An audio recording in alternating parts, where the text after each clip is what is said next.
My name is Mercury. What can I tell you about myself? I'm a tiefling. I'm blue.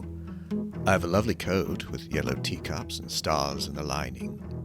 I'm a priest of a perfectly wonderful deity called the Trickster. And I'm the proprietor of a very interesting tavern called the Waning Moon, which can move between your mundane world and a place called the Dreaming. I'm told you're interested in hearing about how my friends and I spent our summer. I'm happy to share with you our memories of Holdenshire, but of course, if you prefer, you can listen to the whole thing yourself right in this podcast feed or YouTube channel. But if you haven't got the time for all that, or you just want a quick refresher, then here's the gist of what happened. I woke up abruptly in a crypt under the city of Northminster, surrounded by 3 strangers: a gnome necromancer named Violet, a dragonborn ranger named Tlingbet, and a dwarven locksmith named Gwyven. None of us had any recollection of how we'd got down there. Once we escaped from the crypt, we made a series of very disturbing discoveries.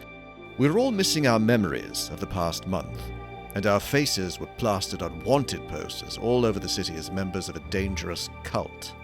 We were able to escape Northminster with the assistance of a very helpful halfling gentleman named Belton freed you, and all he asked was that we perform a series of favors, helpfully redistributing money and objects from people who had them to other people who wanted them. Belton escorted us to a place called the Weirwood, where we met another friend, Granny Appleseed.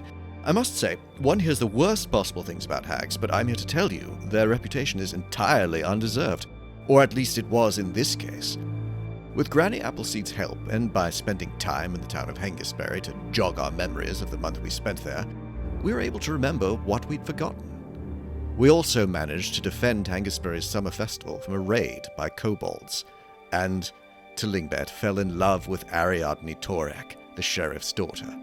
I might have nudged that relationship on a bit.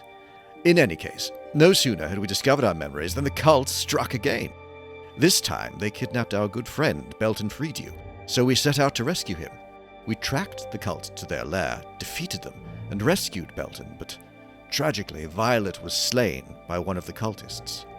We returned to Hengistbury, and Gwyven decided he'd had just about enough of adventuring and set out for a peaceful retirement in the town of Last Chance. I was simply heartbroken about Violet's death, but fortunately, I happen to know that fatality isn't always entirely fatal, as long as one has the right connections. So, I bundled Tlingbet, Ariadne, and Violet's body into the Waning Moon Tavern and drifted into the Dreaming, where I'm sure everything will work out splendidly. I'll see you in a couple of weeks and let you know how it all turned out.